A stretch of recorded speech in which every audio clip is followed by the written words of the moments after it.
We are kicking off today with Tessa Blanchard, who once again is part of TNA Wrestling, but the past controversies of the former Impact World Champion continue to follow her. Blanchard has claimed that she is a free agent, though reports have confirmed that she is under contract, which has sparked a debate over whether she is deserving of another chance. In early 2020, Blanchard's reputation was hit by allegations of behavior and bullying, with several wrestlers, including former colleagues, sharing their negative experiences with her. Though Blanchard denied many of the accusations, her silence on the matter since returning to TNA has raised eyebrows, with her only recent comments being more denying of events. On the latest episode of the Fightful Select Backstage Report podcast, Sean Ross Sapp shared that Blanchard has reportedly not attempted to make amends with those she allegedly hurt. Nevertheless, TNA remains committed to Blanchard now, and at Genesis, Blanchard faced Jordynne Grace in her first official match back with the company. At one point in the match, loud "She's a chants could be heard from the crowd in Garland, Texas, and the negative response to her also played out on social media. Before the match, TNA and Tessa shared a photo of Blanchard on Instagram, and in the comments, fans flooded with demands for an apology for the 2020 controversy. Some fans bombarded the post with Hulk Hogan gifs, linking Blanchard to the WWE Hall of Famers comments, while others simply dropped "that's memes." One name who's been vocal in her opposition to Blanchard is Chelsea Green, who, following Blanchard's return to TNA, once again weighed in on the controversy. Their latest issue began when Green praised WWE's locker room as the best in wrestling, and a fan claimed that some women had driven Blanchard to suicidal thoughts out of jealousy. Blanchard has said that she felt unable to go on after the controversy, but in response, Green said the fan was giving her the ick for thinking that defending a bully is cool. Green's post has since been deleted, either because she had a change of heart or she simply doesn't want to further herself in the controversy surrounding the TNA star. As for the match, Blanchard defeated Jordynne Grace in what was the Juggernaut's final match with TNA, as it's been reported that her contract has now expired. It was reported months ago that the final date on Grace's contract was Genesis, and many believe a full-time move to WWE is coming, possibly as soon as the Royal Rumble.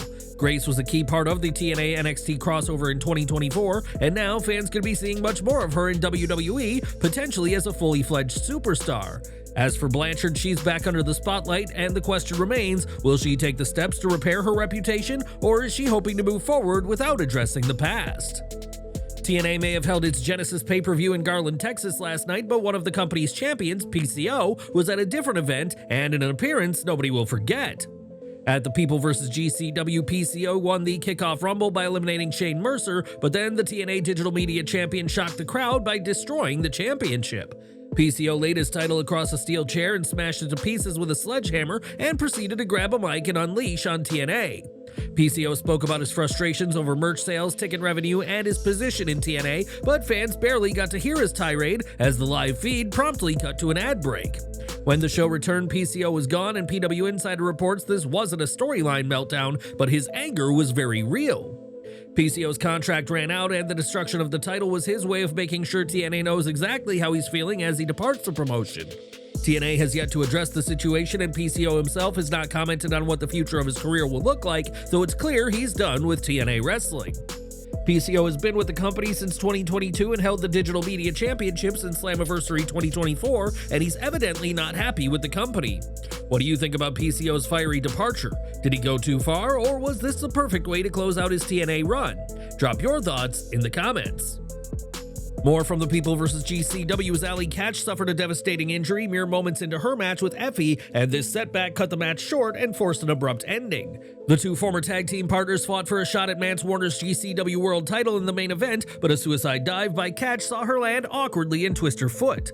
Katch was clearly hurt, and her leg was bent in a way that it's not supposed to bend, and the match was immediately stopped, with Effie being declared the winner by default. Medical staff attended to Katch, but Warner stormed to the ring and blindsided Effie before putting him through a table and sending a message before their title match. GCW owner Brett Lauderdale confirmed to the crowd that Katch was injured, though no specifics were given, and Katch was rushed out of the arena on a stretcher. The crowd gave her a standing ovation, clearly wishing for the best after this horrible setback, and she's likely to be out of action for several months.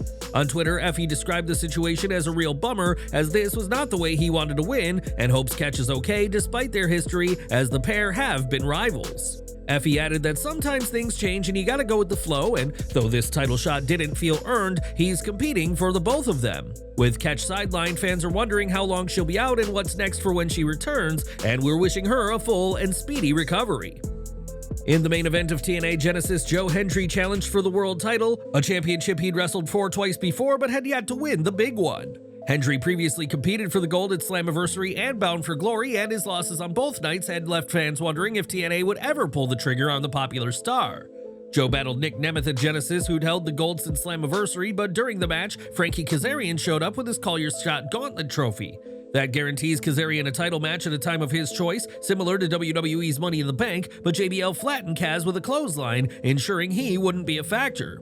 JBL also took out Ryan Nemeth in a surprising move for the former WWE champion, who had cost Hendry his title match at Bound for Glory last year. Hendry was able to withstand all Nemeth had and nailed a follow-away slam and a standing ovation to get the win and finally claim the TNA World Championship. The Scottish star earned a massive reaction from the crowd, and this win is the culmination of a long journey for Hendry both in and outside of WWE. It wasn't too long ago that Hendry was competing in NXT and would even challenge then NXT champion Ethan Page at the No Mercy 2024 event.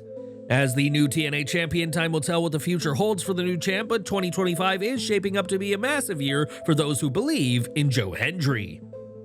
Josh Alexander battled Mike Santana in an I Quit match at TNA Genesis, and after a brutal match, Alexander said those two dreaded words, but things were far from over.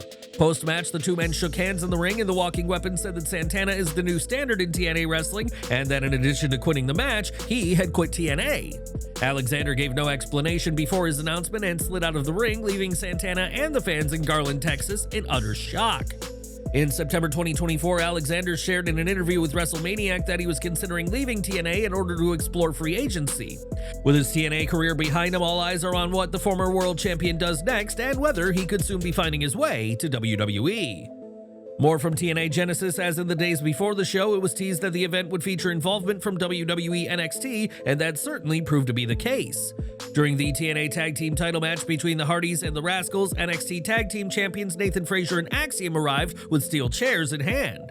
The pair got a ringside view of the action, and later in the match, the Rascals jumped Fraxiom, an act that has set up an NXT Tag title match for this week's edition of Impact. In TNA Knockouts Championship action, Masha Slamovich faced Rosemary, and after a brutal war that included thumbtacks and a staple gun, Slamovich retained her title. As the champ was celebrating in the ring, Cora Jade's music hit and she made her way out to the ring and signaled that she wants to be the next TNA Knockouts World Champion. Interestingly, the pair had a volatile exchange on Twitter last week after Slamovich was shown in the crowd at NXT, and it appears that a match between the two is in the works. It wasn't just on the main show that there was NXT involvement, as on the pre-show, Arianna Grace continued her role as the official liaison between the two brands. Ashante the Adonis arrived at Genesis and offered an open challenge to any TNA wrestler, and Jake Something answered the call and got the win after hitting his finisher. Jake Something proved that NXT talent won't be getting a free pass in TNA, and we'll have to see which other NXT superstars make their way to TNA as part of this multi-year partnership.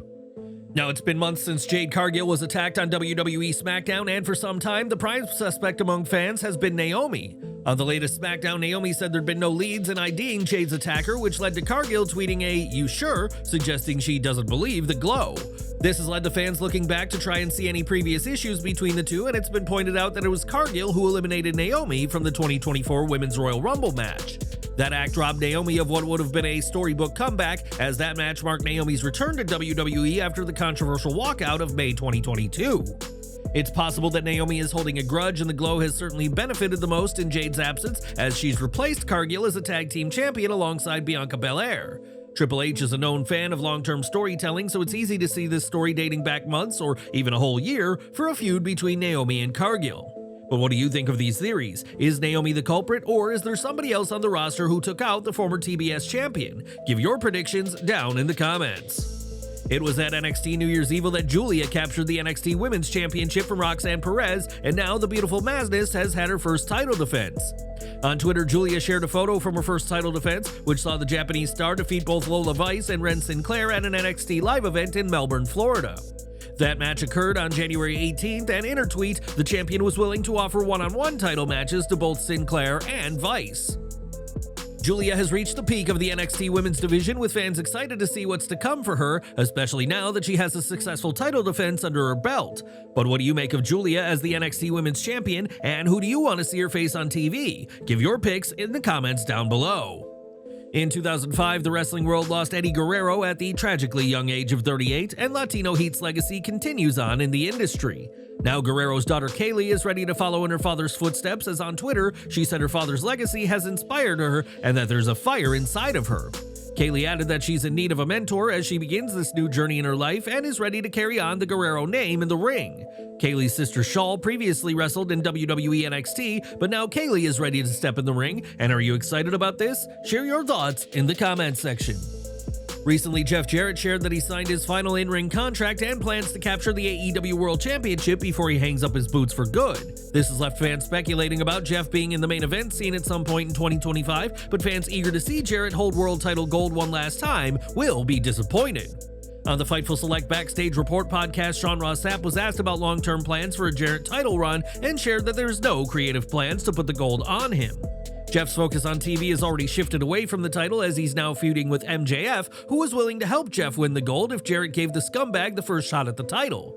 Jarrett rejected this offer, kicking off their feud, and saw some heated exchanges on Dynamite, including MJF accusing Double J of using his friendship with Owen Hart to stay relevant. This comment infuriated Jarrett, who brawled with MJF, and while this storyline has plenty of steam and has had fans talking, AEW isn't looking to put the title on Jeff anytime soon. Of course, it's always worth remembering that plans in wrestling can change in an instant, and just because there's no plans for a title reign now doesn't mean there never will. Do you think Jarrett deserves one last title run, or should AEW focus on younger talent? Drop your thoughts in the comments. Now, Corey Graves' outburst last week saw the commentator come under a lot of scrutiny, but on the Something to Wrestle podcast, JBL threw his support behind Graves. JBL shared that he can understand wanting to be on the main roster and hopes that there's room for both Graves and Pat McAfee on the main roster, saying both are incredibly talented. In his tweet, Graves alluded to not being famous enough to do his job on the main roster, a clear dig at McAfee, and we'll have to see what's to come for the veteran commentator. More from Genesis as TNA brought back a ring announcer at the pay-per-view to replace the recently departed Jade Chung, and it's somebody fans will be very familiar with. Mackenzie Mitchell served as the ring announcer for the show, and while fans may best know her for her time in WWE, her journey in pro wrestling began in 2016 as part of TNA. It was the broadcasting skills she developed in TNA that had catch the attention of WWE NXT, where she was an interviewer before she was cut alongside others in December 2023. That cut came as a surprise to many, including NXT head Shawn Michaels, but now Mitchell is ready to reestablish herself as TNA's announcer. Whether fans see her show up in NXT again as part of the TNA partnership, that remains to be seen, but Mitchell's certainly impressed on her first night back on the job at Genesis. In late 2023, Baron Corbin departed WWE after over a decade under contract, and given his lengthy tenure, fans wondered what would be next for the Lone Wolf. This week, Corbin made his debut for Bloodsport, where he took on Josh Barnett, and the former superstar competed under his real name of Tom Pestock. Pestock has some MMA training and is a two-time Golden Gloves champion, so his style was at home in Bloodsport against one of the toughest names in the promotion. In the end, Pestock lost to Barnett, but fans showed him a lot of respect, and as the two fighters shared a sign of respect and shook hands, the GCW crowd gave Pestock a "Please come back" chant. We'll have to see what's next for Tom Pestock, as he impressed in Bloodsport despite his loss, and the future looks bright for the former US champion post-WWE. In 2021, CM Punk made his game-changing debut for AEW, and when Bryan Danielson arrived in AEW shortly after, fans immediately called for a match between the two. Due to Punk's messy exit from AEW, that feud never happened in an all-elite ring, and recently Danielson opened up on never getting his shot against Punk in the promotion. Speaking to Inside the Ropes, Danielson shared that he expected to work with Punk in AEW and said that sad isn't the right word to describe how he feels that the feud never materialized. Danielson added that it would have been cool and really fun to work with Punk, someone who Bryan hasn't really spoken with since All In 2023, the day of Punk's fight with Jack Perry. With Punk now back in WWE and questions remaining about Bryan's own in-ring future, it's highly unlikely we'll ever see them share an AEW ring. While Danielson was backstage at the January 15th Dynamite, it's unclear when, if ever, he'll wrestle again, as the former world champion continues to try to avoid neck surgery. For now, though, fans will have to accept that a dream match between the two in AEW will have to remain a dream, as it sadly slipped through the cracks. Would you have wanted to see Danielson versus Punk in AEW, or do you think their best work was already done in WWE? Share your thoughts in the comments. The TNA World Tag Team Champions, the Hardys, got a huge ovation as expected at TNA Genesis when they put the tag titles on the line against the Rascals. The two sides showed why they are some of the best teams competing today, and in a shocking moment, the Rascals kicked out of a couple of twists of fate. In the end, Jeff Hardy nailed a swanton bomb on Trey Miguel to get the win, keeping the reign of one of wrestling's most popular duos of all time well and truly alive. In X-Division Championship action, Moose put the title on the line against Ace Austin, who's received a spotlight since his ABC tag team partner Chris Bay was taken out of action. For his entrance, Moose debuted a new design of the X-Division Championship, and commentary noted that Moose had been talking for some time about a new design. Their title match opened the show, and despite a valiant effort by Austin, it was Moose who got the win with a spear, keeping the new X-Division title firmly in the possession of the system. And we're ending with NXT, and at an event in Citrus Springs, Florida last Friday, Lince Dorado made his return to WWE, a move that had been speculated on for weeks, especially after he stepped down as Lucha Premier Champion. On Wrestling Observer Radio, it was shared that Dorado won't just be a competitor for NXT, but he's been hired as a coach and will be working at the Performance Center. Adding a veteran like Lince Dorado is a smart move for WWE to develop its young roster, especially for its aspiring talent who are adept at high flying and acrobatic maneuvers. Dorado was with WWE from 2016 to 2021 and now ready to contribute to the promotion once again, both in the ring and as a coach for the next generation of talent.